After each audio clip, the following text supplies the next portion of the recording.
Quand tu vois un policier arriver vers toi, personnellement, la première chose que j'ai comme réflexe, c'est de me dire qu'est-ce que j'ai fait. Ils ont tout le pouvoir en fait. Et ils se permettent de dire certaines choses qu'il ne faut pas dire. Et nous, on doit se taire sur ça. On ne veut plus du tout communiquer parce qu'on a l'impression que c'est impossible de le faire. C'est l'institution qui nous dérange, nous, et qu'on dérange aussi. Le problème entre les jeunes et la police, c'est d'abord le problème d'une société qui ne donne pas toutes ses chances à la jeunesse et d'une société qui organise mal sa police.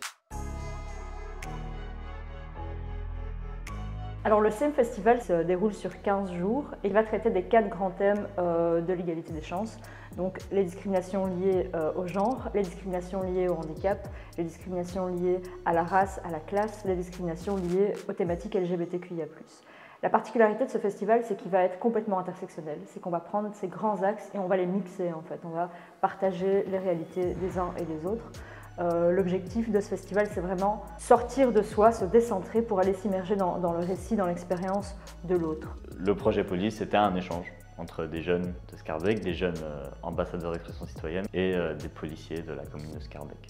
On a vraiment essayé de volonté de pouvoir faire de la police autrement, de la police aussi qui est axée avec notre population multiculturelle, notre police qui est tout autant multiculturelle et qui doit l'être. En tant qu'échevine de l'égalité des genres et des chances, pour moi c'est des thématiques qui sont hyper importantes, la question des violences policières, et j'avais envie de réfléchir à un projet qui fait sens. Aujourd'hui il y a un vrai besoin à faire discuter, se rencontrer les jeunes et les policiers. Nous, on est beaucoup dans l'accusation. Parce qu'en fait, on en a marre, c'est tout. Ça permet d'avoir une autre vision des problèmes qu'on a pour le moment en rue avec les jeunes. C'est l'occasion de pouvoir dialoguer, en tout cas entamer un début de discussion avec des policiers pour essayer justement de montrer que la jeunesse elle pouvait être positive, qu'elle n'était pas seulement négative comme certains médias essaient de le démontrer au quotidien.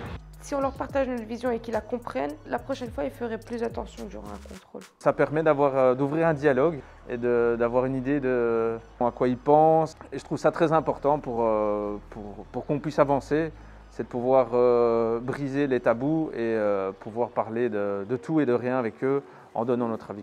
Nous, on a besoin de voir comment eux, ils pensent.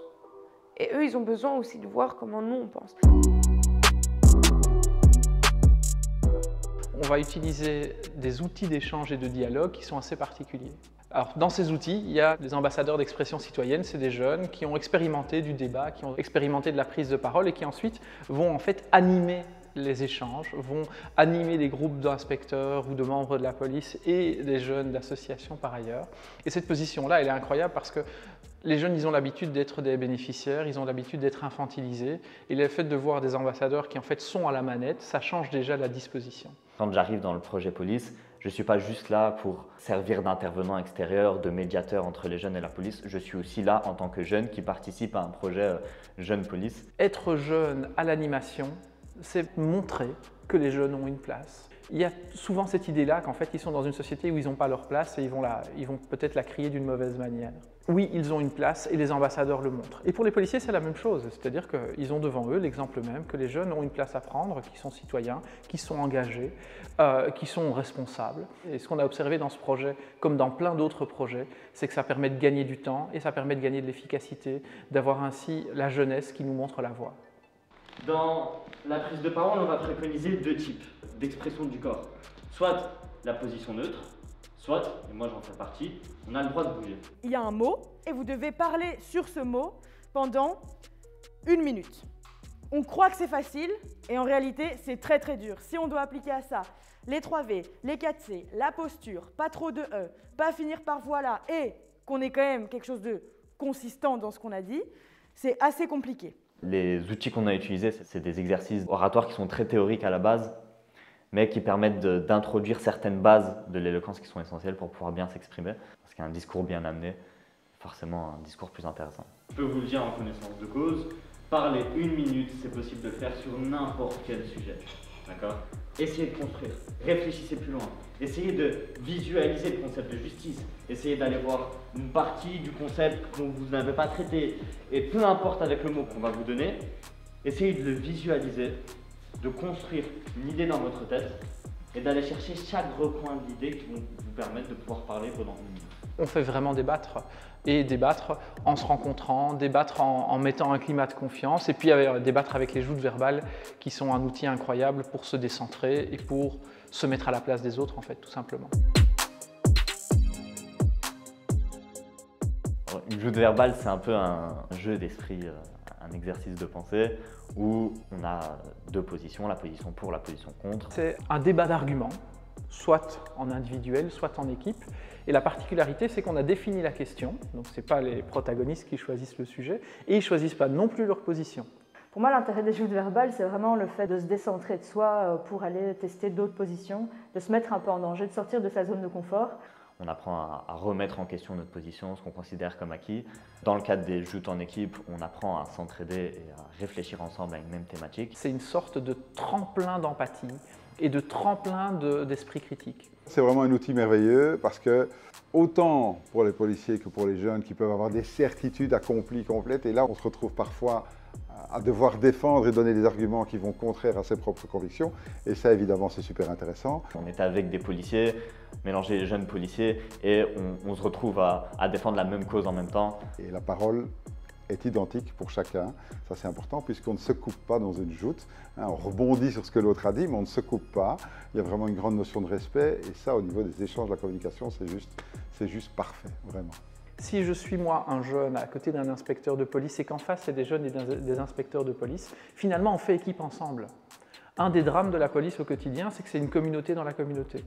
Et bien là, d'une certaine manière, grâce à la joute verbale, grâce à ce jeu en équipe d'arguments, de confrontation, de recherche, eh bien, on joue ensemble, on fait équipe ensemble, et ça c'est le plus important au final. C'est là où j'ai un souci, c'est comment est-ce que tu définis le mot gardien? Même si c'est individuel, on est chacun gardien d'eux. Gardien, ça parle d'une certaine supériorité. Et dès que tu introduis une certaine supériorité, ça va créer des conflits. Contrairement à l'équipe à côté, un gardien, ça n'a pas toujours une connotation négative, parce que moi personnellement, j'ai mon gardien et il est juste à côté, c'est mon papa, et c'est aussi mon ange gardien, ce qui fait ensemble.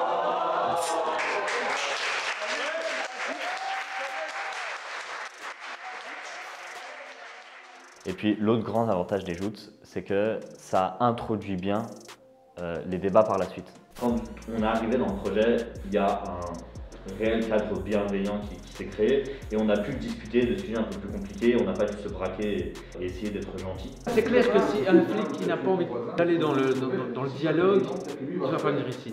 J'en veux à certains policiers. Ce que c'est que l'arme, la culture, l'éducation, etc., tout ça sont des armes. Le code pénal est une arme qui permet justement de faire avancer les choses sans pour autant revenir à un conflit physique. Je pense qu'on a tous les mêmes droits. On a peut-être tous les mêmes droits, mais pas tous les mêmes chances. Nous on dit que les êtres humains, les êtres vivants dans leur entièreté sont égaux par nature. Que 62% des Bruxellois qui ont des origines maghrébines ou sud-africaines, en gros les Noirs et les Arabes, subissent beaucoup plus de discrimination à l'embauche. C'est une petite partie des êtres humains qui créent ces inégalités. La majorité, l'écrasante majorité, les 99 autres pourcents, vivent des inégalités. Vous ne différenciez pas deux choses. On ne naît pas tous égaux et on devrait être tous égaux en droit, qui sont deux débats diamétralement différents. Moi, je suis pour que les policiers soient encore armés. Maintenant, armés de quoi? Je trouve qu'au lieu d'aller apprendre à tirer avec leurs armes, ils devraient apprendre à dialoguer avec les suspects. Je dialogue avec tout le monde. On la sort très régulièrement, pas parce que oh tiens, il y a une bande de jeunes, je vais sortir mon arme, non, non, non. Il y a des raisons pour lesquelles qui sont légitimes, qui sont légales.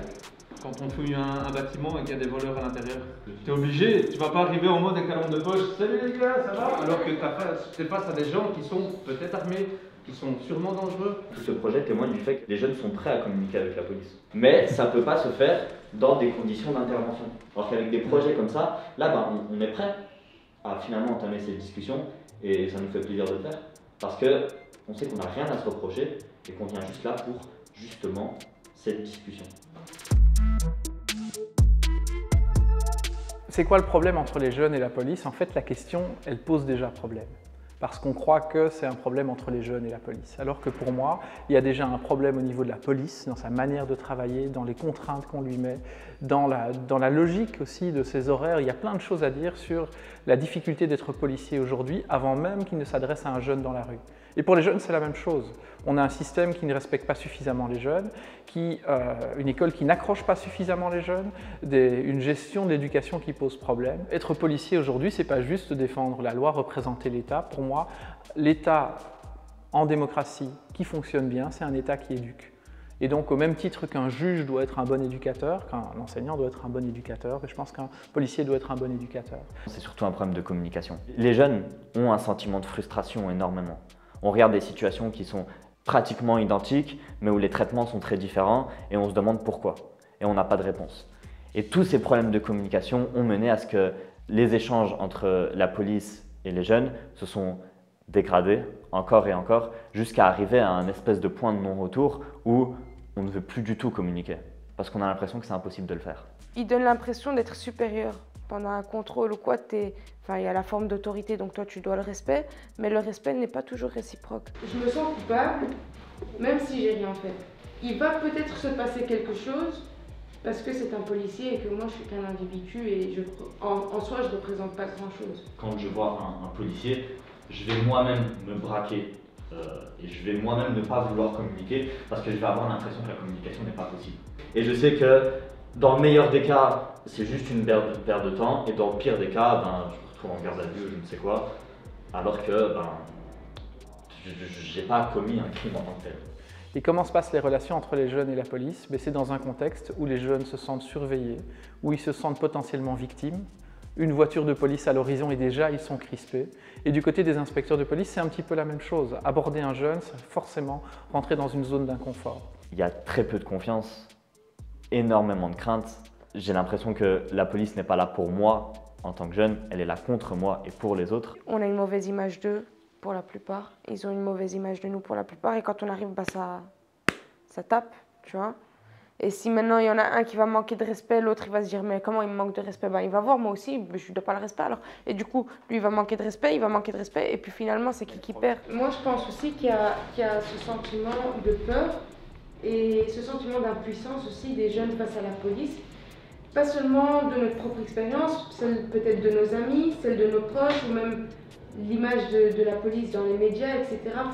C'est tout un tas de choses qui font que moi, face à un policier, je me sens impuissante et je sais que je ne suis pas la seule dans cette situation. C'est ce ressenti global d'être écarté d'une certaine façon du système et d'être un peu le paria qui se traduit par ce manque de confiance entre les jeunes et la police. Et les chiffres sont affolants.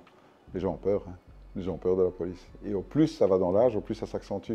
Et donc ça veut dire que nos jeunes parents de 30 ans, avec leurs gamins de 0 à 10 ans, ont déjà un discours de crainte et de doute par rapport à leur police. C'est pas juste dans la police qu'on n'a pas confiance, c'est le tout.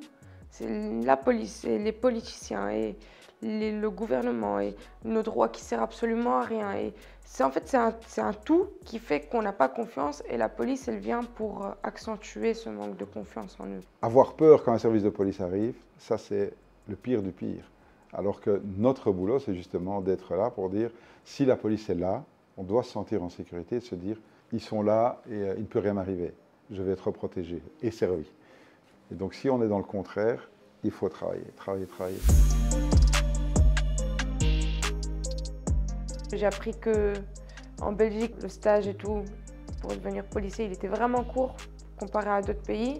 Et du coup, je comprends mieux certaines choses aussi. Pour moi, la police, il ne peut pas y avoir de bons et de mauvais, il doit y avoir que des bons. Parce que c'est un métier où s'il y a un mauvais, ça peut coûter la vie à quelqu'un. C'est comme un médecin. Alors, la difficulté, c'est qu'on confie parfois effectivement à des jeunes personnes un uniforme, un code pénal, une arme, une voiture qui va vite et une mission. Tu dois faire stopper l'infraction. Voilà. Ce qui est important, c'est de ne pas oublier pourquoi on est là.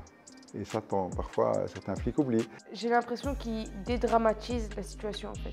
Si on veut, à un moment donné, donner la place aux jeunes qu'elle doit avoir, on doit aussi, nous, attendre qu'ils fassent aussi des erreurs, mais nous bousculent dans nos convictions. On a besoin d'entendre aussi que derrière, il y a une justice qui doit aussi payer le prix. Parce qu'entre-temps, il y a des enfants qui meurent, il y a des jeunes qui meurent, il y a des parents qui pleurent. Même si c'est ton collègue et que ce n'était pas toi, porter le même uniforme.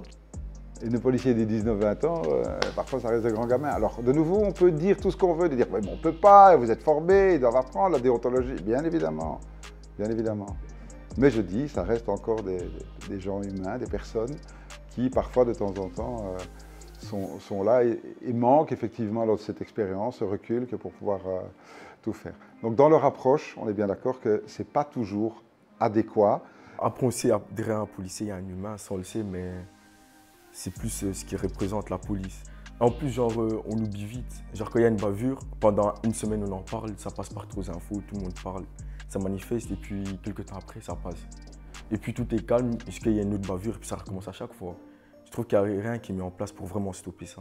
Le problème, c'est que les policiers font rien. On peut parler à des bons policiers, mais ils vont rien faire pour les mauvais policiers. Ils vont couvrir leurs erreurs et tout ça. Ça me frustre vraiment qu'on nous ramène des policiers sur qui on n'a rien à redire. J'ai envie qu'il y ait des gens qui ont fait des choses, qu'ils n'en sont pas fiers peut-être, qu'ils essayent de réparer leurs erreurs et avec ces personnes-là de discuter. Parce que discuter avec quelqu'un qui n'a jamais rien fait, qui a toujours été droit et qui va dire « c'est pas moi, c'était mes collègues », c'est facile. Ça avance à rien. Voilà. J'ai pas une liste de policiers racistes, méchants, qui frappent. Je n'ai pas cette liste. Si je l'avais cette liste, ben, ils ne seraient plus en patrouille. Il faut savoir que tout contrôle de police qu'on effectue, on se base sur une base légale qui est dans la LFP, donc sur la loi sur la fonction de police. On ne peut pas contrôler quelqu'un en rue avec ce qu'on appelait à l'époque le délit de faciès. Alors c'est quelque chose sur lequel on travaille beaucoup. Alors nous, on n'appelle pas ça du délit de faciès évidemment, on a utilisé un terme plus professionnel. Donc c'est du profilage professionnel sur lequel on travaille avec nos policiers. Une étude a été faite par une chercheuse externe qui est venue quand même pendant 2 ans et qui a participé à la vie active en partageant le quotidien des policiers. Et ses conclusions étaient telles qu'il n'y a pas un délit de faciès au sein de la zone, il n'y en a pas. Mais même les contrôles, ils ont la parole facile. Ils nous insultent de sale nègre, de sale singe, plusieurs fois. Et nous, on doit se taire face à ça. Moi, en tant que jeune d'origine marocaine, je peux le dire, ça existe encore. Et moi et mes amis et mes proches et d'autres jeunes, on en est victimes quotidiennement. J'ai un problème avec la police, mais je sais aussi très bien que la police a un problème avec moi, mais pas avec moi en tant que personne, avec moi en tant que personne issue de l'immigration, entre guillemets. Maintenant, tout ne se sait pas toujours, le pourquoi du comment. Certains contrôles sont opérés. Moi, à chaque fois qu'on me contrôle, c'est singe. C'est mon deuxième prénom, singe. C'est bougnoul aussi pour nous, c'est des bougnoules. Donc il faut savoir qu'on a une raison valable et légale pour contrôler telle personne. C'est eux qui te font le plus du mal, c'est dans la camionnette. Ceux-là, ils s'amusent le plus. Ouais, dans la camionnette, ah ouais. La camionnette s'amusait sur nous tout le temps. Ceux-là, ils s'amusent le plus, c'est des rois là-dedans. Mais tu vois, ça par exemple, c'est pas normal qu'on en rit tellement c'est. Ouais. Tu vois? Il y a la loi, il y a son application. Il y a des zones où la loi va plus être appliquée que dans d'autres zones. Et donc il y a cette espèce de géométrie variable qui est très frustrante. C'est peut-être pas du délit de faciès, c'est peut-être pas du racisme, c'est peut-être pas dû au fait qu'on est une minorité, mais en tout cas c'est là. Ce souci de transparence, communiquez-nous la raison concrète pour laquelle est-ce que dans cette situation on s'est fait contrôler et pas lui. Parce que le problème, c'est que du moment qu'on n'a pas cette information, nous on fait preuve de mauvaise foi. Donc je pense que c'est vraiment ce souci de transparence et d'expliquer concrètement pourquoi et comment ça s'est passé. Maintenant, moi je ne vais pas me faire plus blanc que blanc. Le fait de se dire oh, je suis face à 3 personnes de race noire et donc j'ai plus tendance à les contrôler parce que je me méfie beaucoup plus. Bien évidemment que ça existe et qu'on peut se sentir oppressé, agacé par la multiplicité des contrôles. Je trouve que les policiers devraient être plus contrôlés. Le système de caméra sur l'uniforme, etc., c'est déjà un moyen aussi pour nous, s'il se passe quelque chose, de dire oui, mais regardez. Ça aide tout le monde. On avertit la personne de dire voilà, bonjour, vous êtes filmé. Alors le policier, il sait filmer et la personne en face aussi. Et ça démontre souvent quoi? Qu'aussi le contrôle est beaucoup plus simple et plus sain pour la personne aussi. Et si la caméra est désactivée à ce moment-là, je trouve que le policier d'office est en tort parce que ta caméra elle doit être allumée. Pour moi, une réponse structurelle qu'on pourrait donner, c'est par exemple très concrètement des rencontres une fois par mois, des rencontres informelles, mais quand même structurées peut-être avec les ambassadeurs autour de thèmes spécifiques. Il faut continuer à faire des actions telles que celle-là, avec de plus en plus de gens, s'étaler sur toute la globe bruxelloise et puis commencer à démarrer. Il faut faire profiter de projets pareils au sein de ce que nous on met en place à la police s'appelle Intersection, où on travaille vraiment avec toutes les zones du pays. Ça permet à la fois d'humaniser le contact avec la police, mais ça permet aussi de ne pas délégitimer la parole des jeunes. La jeunesse, la première chose qu'elle doit envisager, c'est d'être d'accord de discuter. De ne pas traiter de scum ou de traître quelqu'un qui s'adresserait à un policier. Accepter qu'en fait, discuter avec la police, c'est pas mal. En soi, derrière, il y a des choses qui sont problématiques. Mais moi, j'ai trouvé très très beau dans ce projet de voir à quel point les jeunes pouvaient discuter avec les inspecteurs de police en étant très sincères sur leur position. D'une certaine manière, la jeunesse doit comprendre ça. C'est qu'en discutant, elle fera passer ses idées et en refusant d'aller autour de la table, eh bien, ça se passera forcément plus mal. La réponse, elle doit venir des jeunes et pas des adultes qui essayent de ramener les jeunes à leur cause d'une façon ou d'une autre. Ce que la commune et la police doivent mettre en place, c'est donner aux jeunes l'accès à toutes ces fonctions qui, pour l'instant, sont extrêmement restreintes et auxquelles on n'a pas du tout accès. De l'autre côté, nous, police, commune, être à l'écoute, vraiment se décentrer aussi de soi, mais ça demande aussi une capacité de remise en question. C'est pas très confortable, mais je pense que c'est vraiment, vraiment impératif pour dénouer cette question-là, de sortir un peu de sa zone de confort. Il ne faut pas juste lancer un projet jeune, point. Il faut lancer un projet jeune avec l'idée de on est prêt à remettre en question certaines choses. C'est notre rôle politicien de réfléchir à des choses à mettre systématiquement en place. C'est notre travail à nous, le monde associatif, l'école, de donner cet espoir-là, de montrer que c'est possible et surtout de mener les combats pour que ce soit possible. Il faut juste tirer les bonnes ficelles. Il y a moyen de faire des choses. C'est très compliqué, ça va prendre du temps, mais c'est possible. Je pense que le dialogue c'est le plus important et alors les rencontres. Il faut favoriser le fait que des jeunes puissent avoir beaucoup plus de dialogue avec la police sans pour autant être dans un milieu répressif. En tout cas, montrer que vous êtes là, que vous n'êtes pas les mauvais, qu'on peut vous faire confiance, parce que pour l'instant, cette confiance elle est rompue et je pense que ça fait déjà bien longtemps qu'elle l'est et ça va être très compliqué de réinstaurer ce sentiment de confiance et de paix entre guillemets entre les jeunes et la police. Mais il faut bien commencer quelque part. C'est le début d'un commencement de discussion et d'échange pour ne pas rester sur des frustrations liées à des faits divers qui ont pu se passer par le passé ou en tout cas des mauvaises expériences qui ont pu être rencontrées par les jeunes. Ça doit être que le début. On ne peut pas s'arrêter à 3 ou à 4 rencontres pour pouvoir dire que tout va bien et tout va mieux se passer. Il faut vraiment pouvoir entamer un espace de dialogue entre jeunes et policiers. En tout cas, on ressort de ce projet avec beaucoup d'énergie. La question, c'est qu'est-ce qu'on fait après? La volonté ici, c'est d'aller plus loin, clairement. C'est ce qui ressortait des jeunes, des policiers. C'est un premier projet qui permet juste de faire connaissance.